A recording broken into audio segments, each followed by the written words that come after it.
I feel like I live in a world made of cardboard, always taking constant care not to break something, to break someone. When discussing Superman as a character, the first thing that many people would think of is his strength. So many discussions involving Superman discuss him in terms of his strength and who he can or can't beat in a fight. Could Superman beat Batman? Could Superman beat the Hulk? Could Superman beat Saitama? Superman feels like the proverbial wall that your favorite overpowered character has to climb in order to be considered strong. However fun these hypothetical fisticuffs can be, it reduces the character of Superman down to just how hard he can punch. It ignores the character of Superman in favor of the powerhouse. Personally, I feel like if all you take away from Superman is how strong he is, you're not fully appreciating the character and what he represents. You are removing what makes Superman special and you are left with an overpowered godlike entity rather than what the character of Clark Kent is supposed to be. This will probably be the most controversial thing I say in this video, but if all Superman is to you is power, then you don't really like Superman.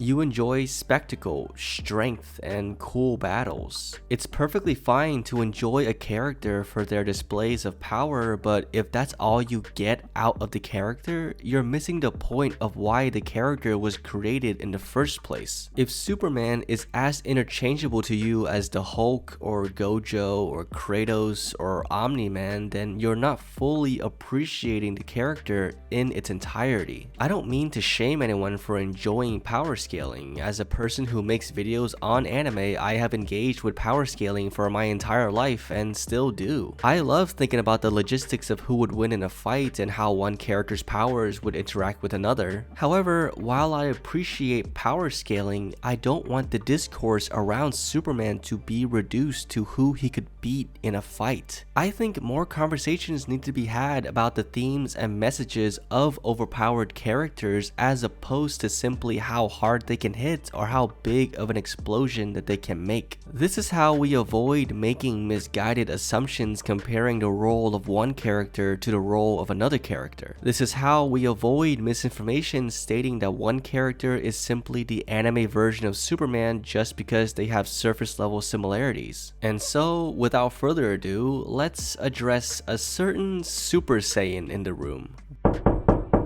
Hey, it's me, Goku! Goku is not Superman. On paper, Goku is the most obvious Superman parallel in anime. Both characters are super powerful aliens that escaped the planet that exploded and were raised by kind farmers and ultimately grew up to become the strongest defenders of their adopted homeworld. These similarities are undeniable, but ultimately surface level. Akira Toriyama's primary inspiration for the creation of Goku was never Superman, but instead it was always Sun Wukong, the Monkey King. Hence why he had a monkey tail, why he fought with a staff, why he sought out adventures and battles, and why his name is literally Son Goku. If you need more proof, look no further than Akira Toriyama's original design for Goku, which was just a cuter, younger looking version of the Monkey King. Even though Goku's origin in Dragon Ball Z was nearly identical to Superman's, Goku is not meant to be a Superman-esque figure and was supposed to be an archetypal Monkey King parallel. Goku's characterization throughout all incarnations of Dragon Ball has always been defined by combat. He was raised in the woods by a martial artist, and while Grandpa Gohan did try to teach him proper morals, he mostly raised Goku the best way he knew how, by teaching him how to fight. And on top of that, fighting is quite literally in his DNA. Goku's Saiyan heritage gives him a biological inclination and desire to seek out opponents for battle. It is genetically impossible for a Saiyan to say no to a test of strength even at the risk of their own safety or the safety of others. This inherent biological need to seek out stronger opponents is tied to Goku's thematic story. Goku's story has always been about bettering yourself and becoming a better person. There's a reason why Goku and Dragon Ball have become the inspiration for so many people to hit the gym. For Goku, his version of self-improvement is taking on stronger and stronger challenges and climbing higher and higher walls. He breaks his limits time and time again because that is who he is. Because of his internal desire to become stronger, as well as his being the thematic representation of self-improvement, Goku will always seek out a good fight. Removing fighting from Goku would be removing Goku from Goku, and then you're basically left with Gohan.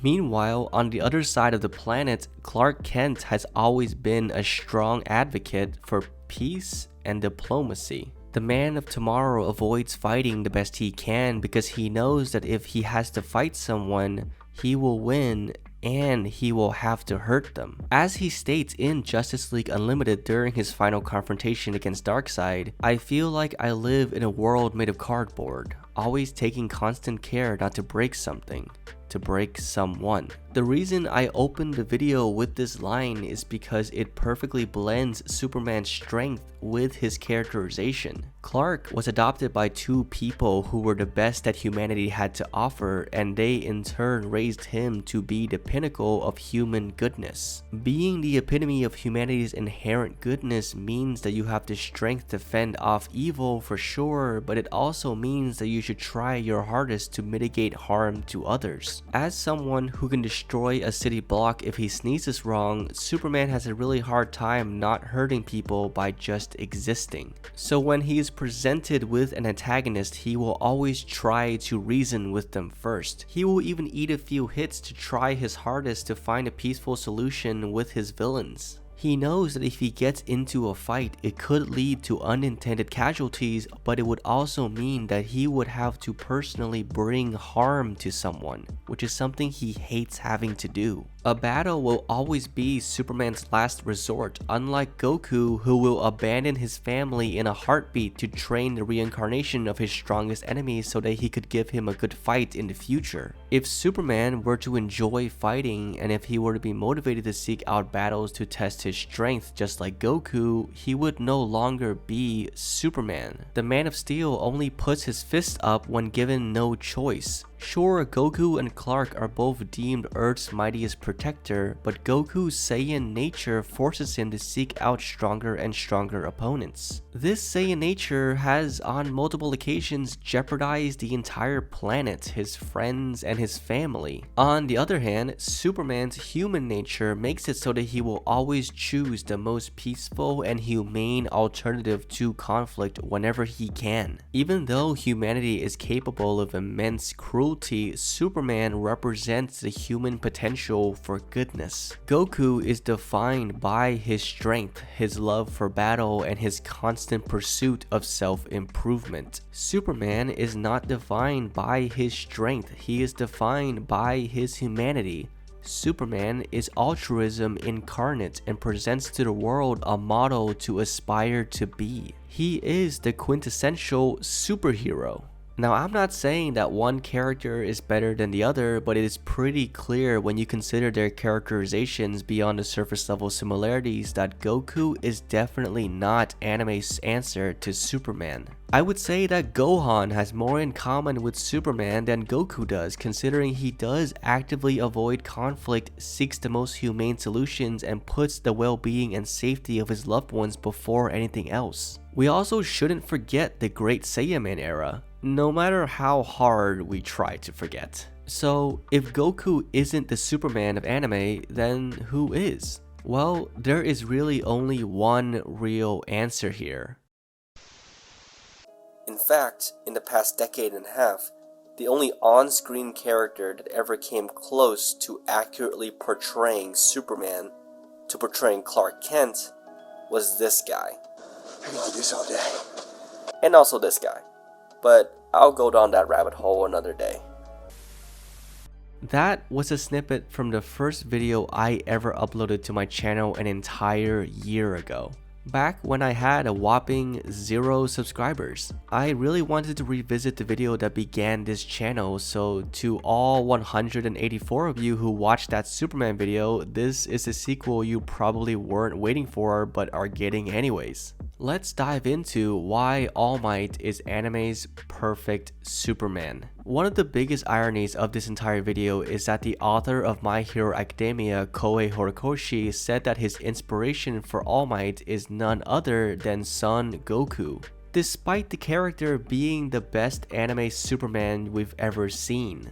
It's no secret that My Hero Academia takes a lot of inspiration from the likes of Marvel and DC comics. There are a lot of volume covers of MHA that Horikoshi has drawn that are direct homages to Marvel and DC comic book covers. I wouldn't put it past Horikoshi to have been inspired in some part by the character of Superman when writing the manga, and especially when creating All Might.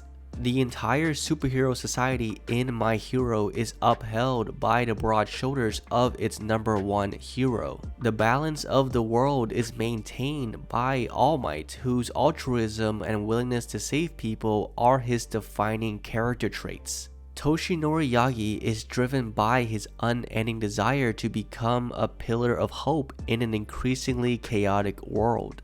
He wanted everyone in the world to ease their worries as long as he was around. He wanted to be the light that banished the fear from the hearts of all people in this world. He wanted to become an example of what being a true hero is supposed to be. Essentially, he wanted to become Superman, and he achieved it. Before the story even began, Toshinori became the archetypal representative of human goodness and heroism that Superman represents. The signature smile that he flashes to the people that he saves serves the same purpose as the S on Superman's chest. It is a symbol that lets the world know that they will be okay. It announces to the public that his strength and power will be used to protect the innocent. It reminds everyone that goodness and justice will always triumph over evil. All Might's smile is intrinsic to his character and invokes the same feeling in the world of My Hero Academia that Superman does in the DC universe.